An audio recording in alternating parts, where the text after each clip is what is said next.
administration, un établissement comme le nôtre, à Pôle emploi, le papier et le carton, mais le papier principalement, représente à peu près 80% en fait, des déchets qui sont produits.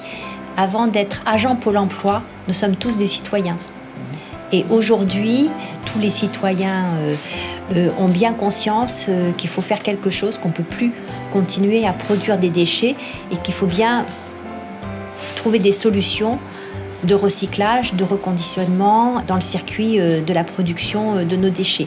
On était parti sur effectivement de la corbeille individuelle, mais au fur et à mesure, on s'est rendu compte que de mettre en place un système de points d'apport volontaires, ça permet d'améliorer le tri à la source et donc améliorer en fait le produit qui va être enlevé par les entreprises qui travaillent pour nous et qui vont après réinjecter tous ces déchets dans un circuit de recyclage.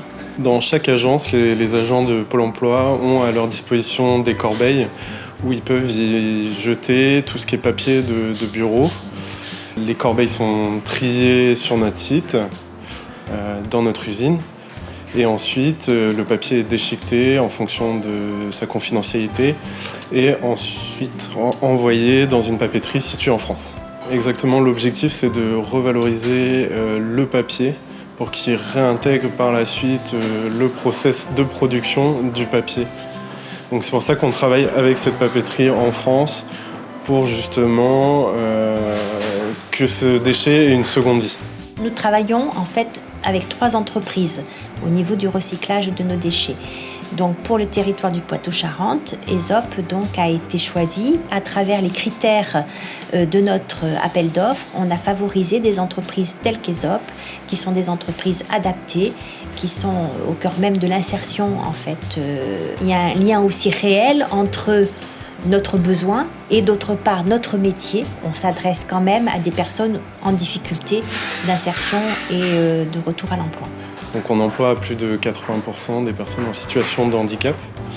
C'était un choix, une philosophie qu'on a souhaité adopter pour permettre aux personnes dans cette situation de retrouver l'emploi et de réintégrer le monde du travail. On reste une entreprise classique avec des objectifs financiers, de pérennité. L'engagement de Pôle emploi était d'une part le bon recyclage et la bonne valorisation de leurs déchets et également une volonté de faire travailler le monde de l'économie sociale et solidaire. Oui, aujourd'hui l'idée c'est quand même de montrer qu'une fois qu'on a jeté notre papier dans une corbeille, il y a un vrai métier, il y a une vraie compétence derrière. Notre souhait, ça a été de favoriser le maintien de l'emploi local et ça a aussi une réelle importance en termes de valeur aussi et de ce qu'on veut porter en termes de RSE.